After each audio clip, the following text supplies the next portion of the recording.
കഥയെ ആരംഭിക്കുന്നത് ജോൺ എന്ന പയ്യനെ പരിചയപ്പെടുത്തിക്കൊണ്ടാണ്. ജോൺ തന്റെ സുഹൃത്ത് സ്ലോയുടെ അടുക്കൽ നമുക്ക് നമ്മുടെ കൂട്ടുകാരെ കാണാൻ പോവാമെന്ന് പറഞ്ഞു. അവരൊന്നിച്ച് ബാസ്കറ്റ്ബോൾ കളിക്കുന്ന ഇടത്തേക്ക് പോയി. നല്ല രീതിയിൽ അവർ അവിടെ കളിച്ചു. ശേഷം കുറച്ചു സമയം ആ നദീതീരത്തും മറ്റുമായി സമയം ചെലവഴിച്ചു. അങ്ങനെ അവിടെ ഇരിക്കുമ്പോഴാണ് ജോൺ സ്ലോയോട് പറയുന്നത്, ആ നദിയുടെ മറുവശം സമ്പന്നരായ ആളുകളാണല്ലോ താമസിക്കുന്നത്, നമുക്കൊന്ന് അവിടെ പോയി നോക്കിയാലോ. ജോണിന്റെയും സ്ലോയുടെയും ഏരിയ ദാരിദ്ര്യത്താൽ നിറഞ്ഞ ഒരു ഏരിയയാണ്. അവർക്ക് മറുവശത്തേക്ക് പോകണമെന്നുണ്ട്. എങ്ങനെ പോകുമെന്ന് ചിന്തിച്ചിരിക്കുകയാണ്. അവിടെ ഒരു മോട്ടോർ ബോട്ട് വന്ന് നിൽക്കുന്നത് അവർ കണ്ടത്. പിന്നാലെ ആ മോട്ടോർ ബോട്ട് എടുത്ത് അവർ നദിയിലൂടെ മുമ്പോട്ടേക്ക് സഞ്ചരിച്ചു. ആ യാത്രയിൽ വശങ്ങളിലുള്ള സമ്പന്നമായ വീടുകളും കൊട്ടാരങ്ങളും ഒക്കെയും അവർ കണ്ടു. എന്നെങ്കിലും ഇതുപോലെ സമ്പന്നതയിൽ തങ്ങൾക്കും ജീവിക്കാൻ പറ്റും എന്നവർ കൊതിച്ചു. അങ്ങനെ നദിയിലൂടെ പോകുമ്പോഴാണ് ഒരു വശത്ത് ആളുകൾ ഡൈവ് ചെയ്ത് കുളിക്കുന്നത് കണ്ടത്. ആ സമയം ഒന്ന് സംഭവിച്ചു. ഉയരത്തു നിന്നൊരാൾ എടുത്തു ചാടി താഴെ നിന്ന് കുളിച്ചിരുന്ന ഒരു കുട്ടിയുടെ മേലേക്കായിരുന്നു അയാൾ വീണത്. അതോടെ ആ കുട്ടി മുങ്ങിപ്പോവാൻ തുടങ്ങി. ജോൺ ഒട്ടും മടിച്ചില്ല. വെള്ളത്തിലേക്ക് എടുത്തു ചാടി നീന്തി ആ കുട്ടിയെ രക്ഷപ്പെടുത്തി. സ്ലോ അപ്പോഴേക്കും ബോട്ടുമായി എത്തി. ഒരു തരത്തിൽ അവർ കുട്ടിയെ രക്ഷപ്പെടുത്തി മുകളിലുണ്ടായിരുന്ന കുട്ടിയുടെ അച്ഛൻ ഫ്രാങ്കിന്റെ കൈകളിൽ ഏൽപ്പിച്ചു. ആ കുട്ടിയുടെ പേര് പെട്രീഷ്യ എന്നായിരുന്നു. തന്റെ മകളുടെ ജീവൻ രക്ഷിച്ചതിന് ജോണിനോട് വല്ലാത്തൊരു കടപ്പാട് ഫ്രാങ്കിന് തോന്നി. ജോണിന്റെ വസ്ത്രമൊക്കെ നനഞ്ഞിരുന്നല്ലോ, വീട്ടിൽ വന്ന് വസ്ത്രം മാറ്റിയിട്ട് പോകാമെന്ന് പറഞ്ഞ് ഫ്രാങ്ക് ജോണിനെ ക്ഷണിച്ചു. അവിടെ അടുത്ത് തന്നെയായിരുന്നു ഫ്രാങ്കിന്റെ വീട്. അങ്ങോട്ടേക്ക് അവർ നടന്നെത്തി. അവിടെ എത്തിയപ്പോഴാണ് മനസ്സിലാകുന്നത് ഫ്രാങ്ക് അത്യാവശ്യം സമ്പന്നനായ ഒരു വ്യക്തിയാണ്. വളരെ വലിയൊരു മാൻഷനായിരുന്നു ഫ്രാങ്കിന്റേത്. ജോണും സ്ലോവും അത് ചുറ്റിക്കണ്ടു. ആ സമയത്താണ് അവിടെ ഉണ്ടായിരുന്ന ഫ്രാങ്കിന്റെ മകൾ എലിസബത്തിനെ ജോൺ ആദ്യമായി കാണുന്നത്. ഇരുവരും പരസ്പരം നോക്കി നിന്നു. ജോൺ എങ്ങനെ അവിടെ വന്നു എന്ന് എലിസബത്തിന് പിടികിട്ടുന്നുണ്ടായിരുന്നില്ല. ഫ്രാങ്ക് പിന്നാലെ ജോണിനുള്ള വസ്ത്രവുമായിട്ട് വന്നു. ഫ്രാങ്ക് തന്നെ എലിസബത്തിനോട് കാര്യങ്ങൾ വിശദീകരിച്ചു കൊടുത്തു. വസ്ത്രമൊക്കെ മാറ്റി തയ്യാറായ ജോണിനെ ഡ്രോപ്പ് ചെയ്തതും ഫ്രാങ്ക് തന്നെയായിരുന്നു. അടുത്ത ദിവസം എലിസബത്തിന്റെ വീട്ടിലേക്ക് അവരുടെ മുത്തശ്ശി വന്നിരുന്നു. എന്തുകൊണ്ടോ എലിസബത്ത് ദുഃഖിതയായിട്ടാണ് കാണപ്പെട്ടിരുന്നത്. മുത്തശ്ശി മൊത്തത്തിൽ ആളുകളെ വല്ലാതാക്കുന്ന തരം പ്രകൃതമുള്ള വ്യക്തിയാണ്. എലിസബത്തിനടുക്കൽ നീ ഏത് യൂണിവേഴ്സിറ്റിയിലെ ചേരാൻ പോകുന്നേ എന്ന് ചോദിച്ച് ആദ്യം ഒന്ന് കടുപ്പിച്ചു. പിന്നാലെ ഇന്ന യൂണിവേഴ്സിറ്റിയിൽ തന്നെ പഠിക്കണം എന്ന മട്ടിൽ പറയാൻ തുടങ്ങി. എലിസബത്തിനാണെങ്കിൽ അരിശം വരുന്നുണ്ടായിരുന്നു. പക്ഷെ ഫ്രാങ്ക് ഇടപെട്ടു. അവൾക്ക് ഇഷ്ടപ്പെട്ടത് അവൾ പഠിക്കട്ടെ എന്ന മട്ടിൽ പറഞ്ഞു. പിന്നാലെ ഒരു കാര്യം ഫ്രാങ്ക് വ്യക്തമാക്കി, താൻ ആ വലിയ മാൻഷൻ വിൽക്കാൻ പോവുകയാണ്. എലിസബത്തും അച്ഛനെ സപ്പോർട്ട് ചെയ്തു. പക്ഷെ മുത്തശ്ശി അതിനെ എതിർത്തു. അതിന്റെ ആവശ്യമൊന്നുമില്ലല്ലോ, വീട് നോക്കാൻ ഒരാളെ അങ്ങ് ഏർപ്പാടാക്കിയാ പോരെ എന്ന മട്ടിലായിരുന്നു അവരുടെ സംസാരം. ഇതേസമയം മറുവശത്ത് ജോൺ തന്റെ അമ്മയ്ക്കും സ്റ്റെപ്പ് ഫാദറിനും ഒപ്പം ഇരുന്ന് ഭക്ഷണം കഴിക്കുകയായിരുന്നു. ജോണിന്റെ സ്റ്റെപ്പ് ഫാദർ ഒരു പോലീസുകാരനാണ്. അയാൾ ജോണിനോട് യൂണിവേഴ്സിറ്റിയിലെ പഠനത്തെപ്പറ്റി ചോദിച്ചു. താനൊരു ഡ്രാമ സ്കൂളിലാണ് ചേരാൻ പോകുന്നത് എന്ന് ജോൺ പറഞ്ഞപ്പോ സ്റ്റെപ്പ് ഫാദർ അതിനെ പുച്ഛിച്ചു തള്ളി. പക്ഷേ ജോണിന്റെ അമ്മ അവനെ കൺഗ്രാജുലേറ്റ് ചെയ്തു. പക്ഷേ സ്റ്റെപ്പ് ഫാദറിന് അതിൽ താല്പര്യമുണ്ടായിരുന്നില്ല. പിന്നാലെ ജോൺ തന്റെ കൂട്ടുകാരെ കാണാൻ പോയി. ആ സമയമാണ് അവൻ മനസ്സിലാക്കുന്നത് സ്ലോയുടെ നിർദ്ദേശപ്രകാരം അവര് ഫ്രാങ്കിന്റെ വീട്ടിൽ മോഷ്ടിക്കാൻ പോവുകയാണ്. പക്ഷേ ജോൺ അതിനെതിരെ നിന്നു. ഫ്രാങ്ക് നല്ലൊരു മനുഷ്യനാണ്. മകളെ രക്ഷിച്ചപ്പോ നമ്മളെ ട്രീറ്റ് ചെയ്ത രീതിയൊക്കെ കണ്ടില്ലേ, ആര് പറഞ്ഞടാ എല്ലാ പണക്കാരും ഒരുപോലെ തന്നെയാ എന്നായിരുന്നു സ്ലോയുടെ മറുപടി. ജോണിന് അവരെ തടയാൻ സാധിച്ചില്ല. സ്ലോയും ഫ്രാങ്കിന്റെ വീട് കണ്ടതാണല്ലോ. അങ്ങനെ അവർ ഫ്രാങ്കിന്റെ വീടിന്റെ മുമ്പിലെത്തി. ജോണിനെ പുറത്തു നിർത്തി നിരീക്ഷിക്കാൻ പറഞ്ഞ് അകത്തേക്ക് അവർ മോഷ്ടിക്കാൻ പോവാൻ നിന്നു. പക്ഷേ താനും വരുന്നെന്ന് പറഞ്ഞ് ജോൺ അവരുടെ കൂടെ ചെന്നു. അകത്ത് കയറിയതും സ്ലോയും സുഹൃത്തുക്കളും ഓരോന്ന് മോഷ്ടിക്കാൻ തുടങ്ങി. ജോൺ പോയതാകട്ടെ എലിസബത്തിന്റെ മുറിയിലേക്കായിരുന്നു. അവളുടെ വസ്തുക്കളും ഫോട്ടോസും ഒക്കെ എടുത്ത് ജോൺ നോക്കിക്കൊണ്ടിരിക്കെ സ്ലോ കടന്നു വന്നു. ഫ്രാങ്കിന്റെ മോഷ്ടിച്ചെടുത്ത തോക്കുമായിട്ടായിരുന്നു അവന്റെ വരവ്. ആ തോക്ക് എടുക്കരുതെന്നും അതതിന്റെ സ്ഥലത്ത് തന്നെ മടക്കി വെക്കാനും ജോൺ പറഞ്ഞെങ്കിലും സ്ലോ അത് അംഗീകരിച്ചില്ല. അവർ തമ്മിൽ വാക്കുതർക്കത്തിൽ ഏർപ്പെടാൻ തുടങ്ങി. ഈ സമയം പുറത്ത് അപ്പോഴേക്കും ഫ്രാങ്ക് കാറിൽ എത്തിച്ചേർന്നിരുന്നു. വീട്ടിൽ ലൈറ്റ് കണ്ട് സംശയിച്ച് ഫ്രാങ്ക് കാർ പുറത്തു നിർത്തി മക്കളെ അതിൽ സുരക്ഷിതമാക്കിയിരുത്തി അകത്തേക്ക് കയറി ചെന്നു. ഫ്രാങ്കിന്റെ പ്രസൻസ് മനസ്സിലായതും ജോണും സുഹൃത്തുക്കളും ഫ്രാങ്കിന്റെ കണ്ണിൽപ്പെടാതെ വിദഗ്ധമായി അവിടെ നിന്ന് പുറത്തു ചാടി. വീട്ടിൽ നടന്ന മോഷണത്തിന്റെ കാര്യം ഫ്രാങ്ക് മനസ്സിലാക്കി. വേഗം തന്നെ ഫ്രാങ്ക് പോലീസിൽ വിവരമറിയിച്ചു. തോക്ക് മോഷണം പോയ കാര്യവും പറഞ്ഞു. അടുത്ത ദിവസം ജോണിന് യൂണിവേഴ്സിറ്റിയിൽ നിന്നൊരു ലെറ്റർ കിട്ടി. ഡ്രാമ സ്കൂളിൽ അവൻ അപ്ലൈ ചെയ്തിരുന്നല്ലോ, അവിടെ അവനെ ജോയിൻ ചെയ്യാൻ അക്സെപ്റ്റ് ചെയ്തിരിക്കുന്നു. അടുത്ത ദിവസം അവൻ യൂണിവേഴ്സിറ്റിയിലേക്ക് പുറപ്പെട്ടു. യൂണിവേഴ്സിറ്റിയിലെ ആദ്യത്തെ ദിവസമാണ്. ജോൺ വല്ലാതെ എക്സൈറ്റഡ് ആയിരുന്നു. നല്ല സന്തോഷവും അവന് തോന്നുന്നുണ്ട്. അവനങ്ങനെ തന്റെ ക്ലാസ് മുറിയിലെത്തി. അപ്പോഴാണ് അതിശയത്തോടെ അവനത് നോക്കിക്കണ്ടത്. അതേ ക്ലാസ്സിൽ എലിസബത്തും ഇരിക്കുന്നു. എലിസബത്തും ജോണിനെ കണ്ട് ഒരു നിമിഷം അതിശയിച്ചു. എലിസബത്ത് ക്ലാസ്സിലുള്ളത് കൊണ്ടോ എന്തോ അവനൊരു സന്തോഷവും തോന്നി. അന്ന് ക്ലാസ് കഴിഞ്ഞപ്പോ എലിസബത്തിന് അടുത്ത് ചെന്ന് ജോൺ സംസാരിച്ചു. അനിയത്തിയെ മുങ്ങിത്താഴുന്നതിൽ നിന്ന് രക്ഷിച്ച വ്യക്തി എന്ന നിലയിൽ ജോണിനെ എലിസബത്ത് തിരിച്ചറിയുകയും ചെയ്തിരുന്നു. അവർ തമ്മിൽ കുറച്ചുനേരം സംസാരിച്ചു. പക്ഷെ അപ്പോഴും എലിസബത്തിൽ എന്തോ ദുഃഖം പ്രകടമായിരുന്നു. ജോണിന് അതിനെപ്പറ്റി ചോദിക്കണമെന്ന് തോന്നിയില്ല. പിന്നീട് അന്ന് സ്കൂളിൽ നിന്ന് മടങ്ങുമ്പോ ക്ലാസ്മേറ്റായ മറ്റൊരു പയ്യനെ ജോൺ കണ്ടു. അവനുമായി സംസാരിച്ചപ്പോഴാണ് ജോൺ മനസ്സിലാക്കുന്നത് കുറച്ചു മാസങ്ങൾക്ക് മുമ്പ് എലിസബത്തിന്റെ അമ്മ മരണപ്പെട്ടു. അതിൽ പിന്നെ അവൾ വല്ലാത്ത സങ്കടത്തിലും ഡിപ്രഷനിലുമൊക്കെയാണ്. എലിസബത്തും ആ പയ്യനും കുറെ കാലമായി ഒന്നിച്ചു പഠിക്കുന്നവരായിരുന്നു. അന്ന് രാത്രിയിൽ വീട്ടിലെത്തിയ ജോൺ എലിസബത്തിനെ സോഷ്യൽ മീഡിയയിൽ സെർച്ച് ചെയ്ത് സ്റ്റോക്ക് ചെയ്തുകൊണ്ടിരിക്കാൻ തുടങ്ങി. ഇതേ സമയം എലിസബത്തും അത് തന്നെ ചെയ്യുകയായിരുന്നു. ജോണിനെ സോഷ്യൽ മീഡിയയിൽ സെർച്ച് ചെയ്ത് അവന്റെ പ്രൊഫൈൽ നോക്കിക്കൊണ്ടിരുന്നു. അടുത്ത ദിവസം പ്രഭാത ഭക്ഷണം കഴിക്കുന്ന സമയം എലിസബത്ത് തന്റെ ഫാമിലിയിലെ എല്ലാവരോടുമായി ജോൺ തന്റെ ക്ലാസ്സിലാണ് പഠിക്കുന്നതെന്ന് പറഞ്ഞു. പെട്രീഷ്യ അത് കേട്ട് ഇൻട്രസ്റ്റഡ് ആയി. ജോണിനെ തന്റെ ബർത്ത്ഡേ പാർട്ടിക്ക് വിളിക്കാൻ അവൾ ചേച്ചിയെ പറഞ്ഞേൽപ്പിച്ചു. ഇതേ സമയം മറുവശത്ത് ജോണിന്റെ സ്റ്റെപ്പ് ഫാദർ എതിരിടുകയായിരുന്നു. അയാൾക്ക് ഇഷ്ടമില്ലാത്ത കോഴ്സാണല്ലോ ജോൺ പഠിക്കുന്നത്. മാത്രമല്ല യൂണിവേഴ്സിറ്റിയിൽ പോകുന്ന പ്രായമായിട്ടും വീട്ടിലൊരു ഡിപ്പെൻഡന്റായി അവൻ തുടരുകയും ചെയ്യുന്നു. അയാൾക്ക് അതിലൊക്കെ ജോണിനോട് ദേഷ്യമുണ്ടായിരുന്നു. നിനക്ക് പണം വേണമെങ്കിൽ ഞാൻ തരാം, നിന്റെ ആ കള്ളന്മാരായ കൂട്ടുകാരുമായി ഒരിടപാടിനും പോവരുത് എന്ന സ്റ്റെപ്പ് ഫാദർ രോഷത്തോടെ പറഞ്ഞു. പക്ഷെ തന്റെ കൂട്ടുകെട്ട് ഒഴിവാക്കാൻ ജോണിന് പറ്റില്ലായിരുന്നു. അതിന്റെ പേരിൽ അയാൾ ജോണിനോട് ക്രൂരമായി പെരുമാറി. ജോണിന്റെ തലക്കിട്ടടിച്ചു. അന്ന് കോളേജിലൊരു സംഭവം നടന്നു. തിയേറ്റർ ക്ലാസ് നടക്കുമ്പോ ചില കാര്യങ്ങൾ എലിസബത്തിന് വൃത്തിയായി ചെയ്യാൻ സാധിച്ചില്ല. അതിന്റെ പേരിൽ പ്രൊഫസറുടെ അടുത്ത് നിന്ന് വഴക്ക് കേട്ടു. വല്ലാതായി എലിസബത്ത് ക്ലാസ്സിൽ നിന്ന് ഇറങ്ങിപ്പോന്നു. ജോൺ പിന്നാലെ ചെന്നു എലിസബത്തിനെ ആശ്വസിപ്പിക്കാൻ ശ്രമിച്ചു. അവളുടെ അമ്മയുടെ മരണത്തെപ്പറ്റി പറഞ്ഞും അവളെ ആശ്വസിപ്പിച്ചു. പക്ഷേ അതെന്തോ എലിസബത്തിന് തീരെ ഇഷ്ടപ്പെട്ടിരുന്നില്ല. എലിസബത്ത് ജോണിനോട് ദേഷ്യപ്പെട്ടായിരുന്നു അന്ന് പോയത്. അടുത്ത ദിവസം കോളേജിൽ വെച്ച് ജോൺ എലിസബത്തിനെ ചെന്ന് കണ്ടു. തലേ ദിവസത്തെ കാര്യങ്ങൾക്ക് അവളോട് ക്ഷമ ചോദിച്ചു. അവന്റെ ക്ഷമാപണം സ്വീകരിച്ച അവളാകട്ടെ അവനെ അനിയത്തി പറഞ്ഞ പോലെ അവളുടെ ബർത്ത്ഡേ പാർട്ടിക്ക് ക്ഷണിച്ചു. പിന്നാലെ തന്റെ ഫോൺ നമ്പറും അവന് കൊടുത്തു. എന്തെങ്കിലുമൊക്കെ ഉണ്ടെങ്കിൽ വിളിച്ചോളാനും പറഞ്ഞു. ജോണിന്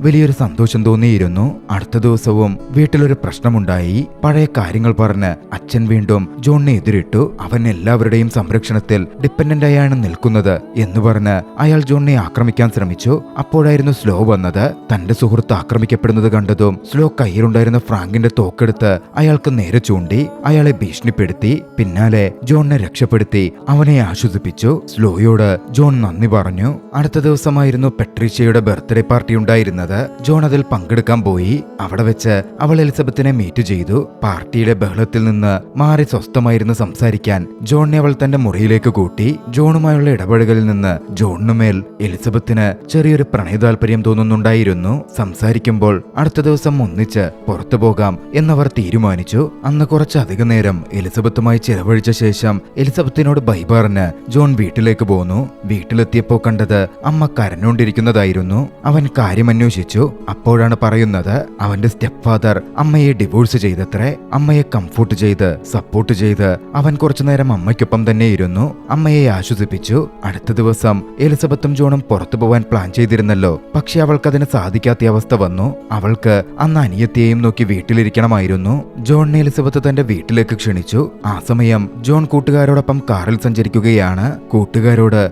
തന്നെ അവിടെ ഡ്രോപ്പ് ചെയ്യാൻ ജോൺ ആവശ്യപ്പെട്ടെങ്കിലും എലിസബത്ത് നിന്റെ കൂടെ പുറത്തു വരട്ടെ, നമ്മുടെ കൂടെയൊക്കെ കറങ്ങട്ടെ എന്നായിരുന്നു അവർ പറഞ്ഞത്. അനിയത്തി കുഴപ്പമൊന്നുമില്ല, വലിയ കുട്ടിയല്ലേ, വീട്ടിലിരുന്നോളും എന്ന് ഫ്രണ്ട്സ് പറഞ്ഞതോടെ എലിസബത്തും മനസ്സോടെ പുറത്തു പോവാൻ തീരുമാനിച്ചു. അങ്ങനെ അവർക്കൊപ്പം എലിസബത്ത് ആ ദിവസം അടിച്ചു പൊളിച്ചു. പിന്നീട് തിരികെ കൂട്ടുകാർ തന്നെ എലിസബത്തിനെ ഡ്രോപ്പ് ചെയ്തു. ജോണും അവിടെ ഇറങ്ങിയിരുന്നു. എലിസബത്ത് ജോണിനെ തന്നൊപ്പം കുളിക്കാൻ പൂളിലേക്ക് ക്ഷണിച്ചു. ജോൺ അതിൽ പങ്കുചേർന്നു. അവരൊന്നിച്ച് പൂളിൽ സന്തോഷത്തോടെ നീരാടിക്കൊണ്ടിരിക്കുമ്പോൾ അങ്ങോട്ടേക്ക് പെട്ടെന്ന് ഫ്രാങ്ക് വരുന്ന ശബ്ദം കേട്ടു. ഫ്രാങ്ക് കാണാതിരിക്കാൻ ജോൺ വേഗം പൂളിൽ മുങ്ങിത്താന്നു. ഫ്രാങ്ക് പോയി കഴിഞ്ഞപ്പോ വെള്ളത്തിൽ നിന്ന് ഉയർന്നു വന്നവൻ എലിസബത്തിനോട് യാത്ര പറഞ്ഞു മടങ്ങി. അടുത്ത ദിവസം എലിസബത്തും ജോണും ഒരു ഡേറ്റിന് പോവാൻ തീരുമാനിച്ചിരുന്നു. കൂട്ടുകാരിൽ നിന്ന് വാങ്ങിയ വില കൂടിയ വസ്ത്രവും സ്ലോയുടെ ലക്ഷറി വാച്ച് വാച്ചും കിട്ടിയായിരുന്നു അവൻ എലിസബത്തിന്റെ കൂടെ പാർട്ടിക്ക് പോയത്. അവിടെ സന്തോഷത്തോടെ കുറച്ചധിക സമയം ഇരുവരും ചിലവഴിച്ചു. പിന്നീട് ഇരുവരും തിരികെ പോരുകയാണ്. പക്ഷെ തിരികെയുള്ള വഴിയിൽ വെച്ച് ഒരു സംഘം മോഷ്ടാക്കൾ അവരെ തടഞ്ഞു നിർത്തി. അവരിൽ നിന്ന് വസ്തുക്കൾ പിടിച്ചുവാങ്ങലായിരുന്നു മോഷ്ടാക്കളുടെ ലക്ഷ്യം. സ്ലോയുടെ ലക്ഷറിയസ് വാച്ച് തരാൻ പറഞ്ഞപ്പോ ജോൺ വിസമ്മതിച്ചു നിന്നു. ദേഷ്യം വന്ന മോഷ്ടാക്കൾ എലിസബത്തിനെ തല്ലുകയും വാച്ച് തന്നില്ലെങ്കിൽ അവളെ കൊന്നുകളയും എന്ന് പറഞ്ഞതോടെ അല്പം ഭയപ്പെട്ട ജോൺ വാച്ചൂരി കൊടുക്കുകയാണ്. നടന്ന സംഭവങ്ങൾ എലിസബത്തിനെ ദേഷ്യം പിടിപ്പിച്ചിരുന്നു. ജോണിനോട് പിണങ്ങി അവനോട് സംസാരിക്കാതെ എലിസബത്ത് മുമ്പോട്ടേക്ക് നടന്നു. പിന്നാലെ അവൾ അച്ഛനെ വിളിച്ചതുകൊണ്ട് ഫ്രാങ്ക് അവളെ പിക്ക് ചെയ്യാനെത്തി. അവളെ കൂട്ടിപ്പോകുമ്പോ തന്റെ മകളുടെ അടുത്ത് നിന്ന് മാറി നടന്നോളാൻ ഫ്രാങ്ക് ജോണിനെ ഒന്ന് വാൺ ചെയ്യുകയും ചെയ്തു. അന്ന് വീട്ടിലേക്ക് എത്തിയപ്പോ ഫ്രാങ്ക് എലിസബത്തിനോട് സംസാരിച്ചു. ജോണിനെ മേലിൽ കണ്ടുപോകരുത്, അവൻ ശരിയല്ലെന്ന് പറഞ്ഞു. പക്ഷേ അത് അംഗീകരിക്കാൻ എലിസബത്ത് ഒരുക്കമായിരുന്നില്ല. എനിക്ക് അവനോട് ദേഷ്യമുണ്ട്, പക്ഷേ അവനെ കാണാതിരിക്കാനോ സംസാരിക്കാതിരിക്കാനോ ഞാൻ പോകുന്നില്ല, എലിസബത്ത് അച്ഛനടുക്കൽ പറഞ്ഞു. അവൻ ദരിദ്രനാണ്, ആ ചേരിയിൽ താമസിക്കുന്നവനാ. പിന്നെ നിങ്ങൾക്കെതിരെ നടന്ന ആ അറ്റാക്ക് ഉണ്ടല്ലോ, അതങ്ങനെ ഒരു യാദൃച്ഛികമായി നടന്നതാണെന്നും എനിക്ക് തോന്നുന്നില്ല, ഫ്രാങ്ക് പറഞ്ഞെങ്കിലും എലിസബത്ത് അത് ഗൗനിച്ചില്ല. അടുത്ത കുറച്ച് ദിവസങ്ങൾ എലിസബത്ത് യൂണിവേഴ്സിറ്റിയിൽ വന്നില്ല. ജോണാണെങ്കിൽ വല്ലാതെ ദുഃഖിതനായി. അവളെ കണ്ട് ക്ഷമ പറയണം എന്നവനുണ്ടായിരുന്നു. ഒടുവിൽ കുറച്ചു ദിവസം പിന്നിട്ടപ്പോ രണ്ടും കൽപ്പിച്ച് അവൻ നേരെ എലിസബത്തിന്റെ വീട്ടിലേക്ക് ചെന്നു. ഫ്രാങ്ക് കാണാതെ എലിസബത്ത് അവനെ തന്റെ മുറിയിലേക്ക് കയറ്റി. ജോൺ പിന്നാലെ അവളോട് ക്ഷമാപണം പറഞ്ഞു. ശേഷം തന്റെ പ്രണയവും തുറന്നു പറഞ്ഞു. അവളില്ലാതെ തനിക്ക് ജീവിക്കാൻ പറ്റില്ലെന്ന് അവൻ കൂട്ടിച്ചേർത്തു. അവന്റെ ക്ഷമാപണം എലിസബത്ത് സ്വീകരിച്ചു. കൂട്ടത്തിൽ താനും അവനെ പ്രണയിക്കുന്ന കാര്യം അറിയിച്ചു. അവർ തമ്മിൽ അന്നു മുതൽ നല്ല രീതിയിൽ അടുപ്പം ആരംഭിക്കുകയായിരുന്നു. പിന്നീടെന്നും അവർ ഒന്നിച്ചായിരുന്നു. ഒന്നിച്ച് പലയിടത്തും പോയി ഒരുപാട് സമയം സംസാരിച്ചു. പലയിടങ്ങളിൽ കറങ്ങി. ഇരുവരും എപ്പോഴും സന്തോഷത്തിൽ കാണപ്പെട്ടു. ദിവസങ്ങൾ അങ്ങനെ കടന്നുപോയി. ഒരു ദിവസം സ്ലോ ജോണിനടുക്കലെത്തി. തന്റെ ലക്ഷറി വാച്ച് എവിടെയെന്ന് ചോദിച്ചു. ആ വാച്ച് തനിക്ക് ആവശ്യമുണ്ടെന്ന് പറഞ്ഞു. പക്ഷേ ജോണിന്റെ പക്കൽ ആ വാച്ചില്ലല്ലോ. ആദ്യം ജോണൊന്നും അടിച്ചെങ്കിലും പിന്നീട് സത്യങ്ങൾ വിശദമായി അവനോട് പറയുകയാണ്. സ്ലോക്ക് വല്ലാതെ ദേഷ്യം വന്നു. അതത്രമേൽ വിലമതിപ്പുള്ള ഒരു വാച്ചായിരുന്നു.